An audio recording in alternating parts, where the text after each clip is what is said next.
मोहन मिश्रा जी, हरदोई से। श्री हरिवंश महाराज जी मेरी उम्र 25 वर्ष है। आपकी प्रेरणा से ब्रह्मचर्य और नाम जप के माध्यम से अध्यात्म मार्ग पर पिछले कुछ महीनों से बढ़ने का प्रयास कर रहा हूँ। महाराज जी, मुझे पूर्व में भोगों के प्रति रहे मलिन मन के प्रति खेद उत्पन्न होता है। मेरा सवाल है कि महाराज जी, हमारे देश में ब्रह्मचर्य जैसे विषय पर बचपन से ही माता पिता और हमारी शिक्षा प्रणाली खुलकर चर्चा क्यों नहीं कर पाती? महाराज जी, वर्तमान में ये कैसे संभव हो पाए? बहुत कठिन है बच्चा।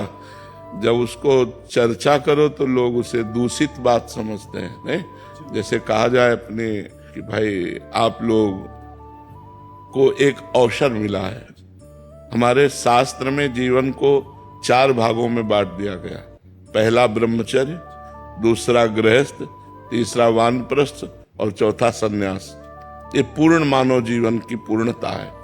अब जब नींव ही ना होगी तो महल कैसे खड़ा हो जाएगा? मनुष्य जीवन की नींव है ब्रह्मचर्य। अब छोटे छोटे बच्चों में गंदी बातें आ गई हैं मोबाइल के कारण और कुसंग के कारण। हमारे सामने ऐसे ऐसे बच्चे हैं जो 12 वर्ष 13 वर्ष के हैं और हस्तमैथुन के शिकार हो गए, ये गलत आचरण में आ गए। तो अब उनका जीवन क्या खोखला हो जाएगा? जवानी आते आते वो अपने को खोखला कर देंगे।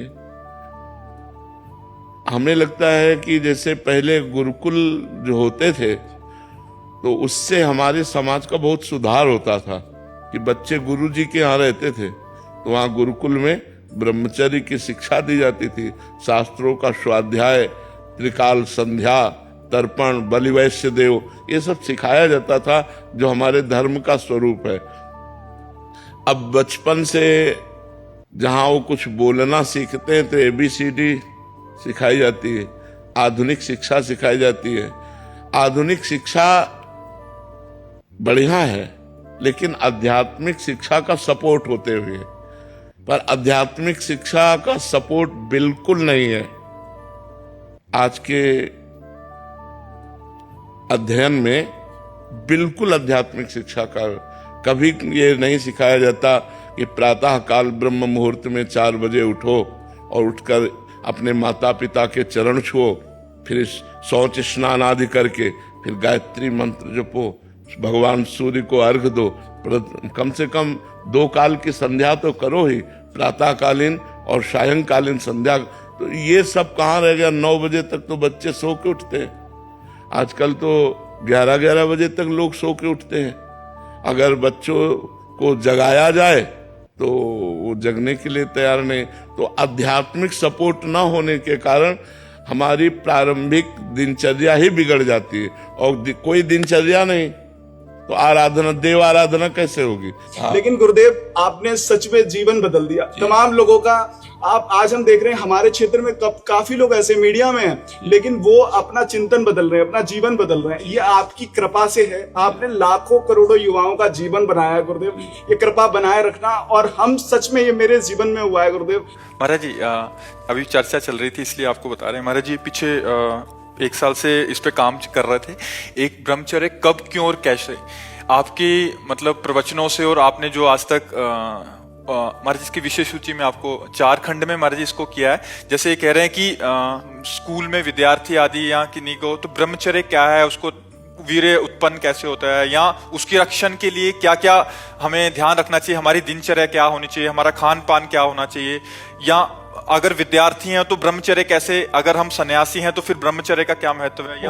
बहुत सुंदर लिखा हुआ है। हमारे पूरा संकलन पिछले 1 साल से इस पे हम काम कर रहे थे। बहुत सुंदर, बहुत। तो अभी ये लगभग हो गया 15-20 दिन में महाराज जी, ये सबके लिए, जनसाधारण के लिए वो हो जाएगा। जितनी भी वानियां थी ब्रह्मचर्य पे, उस पे सबसे संकलन करके भी। अब देखो, इसमें लिखा है, वीर ही हृदय को पुष्ट तथा कर्तव्यशील बनाता है। वीर से ही सर्वांग में जीवनी शक्ति संचालित होती है। जो वीरवान है, ब्रह्मचर्यवान है, वो बड़ा तेजस्वी होगा, मतलब आंतरिक उसके स्फूर्ति बहुत होगी। वीर से ही मस्तिष्क शांत और विचार शक्ति संपन्न रहता है। ओवर थिंकिंग, जो निगेटिव चिंतन है, ये काटता है। जो ब्रह्मचर्य है वो गंभीरता और शांति प्रदान करता है। वीर से ही दृष्टि और श्रवण शक्ति स्थिर होती है। वीर से आप जो वीरवान है उनके ज्योति नेत्र की और उनकी श्रवण शक्ति बड़ी पुष्ट होगी। वीर से निर्भयता आती है, वीर से स्वतंत्रता आती है, वीर से उत्साह बढ़ता है, वीरवान साहसी होता है, वीरवान पराक्रमी होता है, वीरवान आलस्य रहित होता है, वीरवान को रोग दबा नहीं सकता, वीरवान निर्बल नहीं हो सकता, उसके अंदर आत्मबल होता है, कलुषता नहीं होती, दंभ नहीं होता, पाखंड नहीं होता, अज्ञान नहीं होता और अविनय नहीं होता। वीरवान विनयी होता है। दुर्गुण दुराचार्य भाग जाते हैं जो ब्रह्मचर्य रहते हैं। जो वीरवान है वो हर कार्य की सिद्धि कर सकते हैं, जो ब्रह्मचारी है वो हर कार्य की सिद्धि कर सकते हैं। जो वीरवान है उससे पुष्ट और स्वस्थ संतान उत्पन्न होती है। जो वीरवान है वो सुंदर होगा, उसमें एक आकर्षण होगा, उसमें सभ्यता होगी, उसमें पवित्रता होगी, उसमें धैर्य होगा, उसमें पुण्य और सद्व्यवहार करने का स्वभाव होगा। वो जो कार्य करेगा वो पुण्यात्मक करेगा और सद्व्यवहार करेगा। कहने का सारांश है कि मनुष्य शरीर में वीर एक महाशक्ति है, जो इसका अधिक से अधिक संग्रह करता है वो उन्नति को प्राप्त होता है। बहुत सुंदर इसमें लिखा हुआ है। बड़े बड़े वैज्ञानिकों का मत है कि सृष्टि के प्रत्येक पदार्थ में कोई ना कोई सार तत्व अवश्य होता है। उसी तरह मनुष्य के शरीर का एक सर्वोच्च सार तत्व है वीर्य। इसके बिना वो एक क्षण भी सक्रिय नहीं रह सकता। तो जो व्यक्ति अज्ञान के कारण अपने वीर्य का क्षरण करता है, नाश करता है, उसमें बहुत से दोष उत्पन्न हो जाते हैं। ये बहुत सुंदर ग्रंथ है, बहुत सुंदर ग्रंथ है। ये जो सत्संग है हमारे, उन सत्संगों का इसमें संकलन किया गया है। इसमें ब्रह्मचर्य कब, क्यों और कैसे रहे। महाराज जी, इसमें जो प्रश्न उत्तर भी साधकों के साथ हुए हैं आपके, जो ब्रह्मचर्य के ऊपर पूछे हैं, चाहे स्त्री साधक ने, वो भी उसका भी जो आपने उत्तर दिया है, बहुत सुंदर किया। बहुत अगले 15, 20, 25 दिन में इसका हम जनसाधारण के लिए प्रिंट आउट के लिए, हाँ बिल्कुल, बहुत सुंदर। इससे नौजवानों को बहुत लाभ मिलेगा। हाँ, बहुत। मतलब जो विद्यार्थी हैं या जो सन्यासी हैं, स्त्रियां हैं, पुरुष हैं, ग्रस्त में हैं, सबके लिए अलग अलग किस दशा में कैसे ब्रह्मचर्य को धारण करें। बहुत सुंदर। मतलब ये संक्षेप में और समझा दीजिए कि आगे कैसे हम लोग चलें। अभी तो चल रहे हैं, लेकिन कभी कभी एकदम से वेग आता तो बड़ी समस्या होती है। आगे कैसे? उस समय नाम जप, नाम कीर्तन, ये दो ही बचाते हैं। काम का वेग तब हमको व्यथित करेगा, ध्यायतो विषयान पुंसास संगास तेषुपजायते। जब हम भजन छोड़ देंगे और उसी विषय का चिंतन करने लगेंगे, तब वो हमारी हालत खराब कर देगा।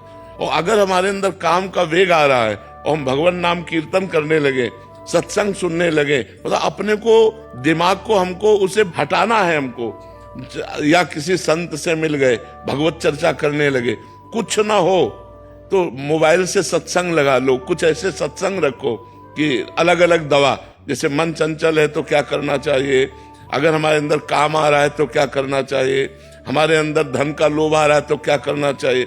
अलग अलग विषयों में एकांतिक में चर्चाएं हुई, वो चर्चा अलग अलग रख ले, और जब हमारा मन जहां परेशान करे वो चर्चा सुन लेना चाहिए। और नाम जप जरूर करना चाहिए। नाम जप से बच जाओगे। नाम काटता है, जैसे वो अंदर से मन एकाग्र कर रहा है आपको काम में, काम क्रीड़ा में एकाग्र कर रहा है। अब आप एकाग्र ना हो पाओ, बस आपकी चतुरताई है।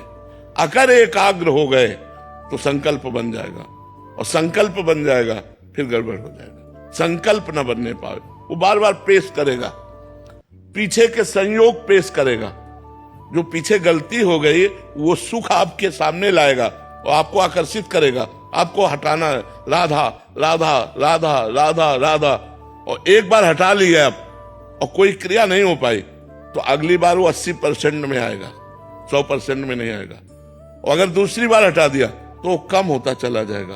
कम होते होते फिर स्फुरण होता है और खत्म हो जाता है। फिर धीरे धीरे स्फुरण भी खत्म हो जाता है। पर ये बहुत लंबा प्रोसेस है, ये नहीं कि 2-4 साल में खत्म हो जाएगा, लंबा प्रोसेस है।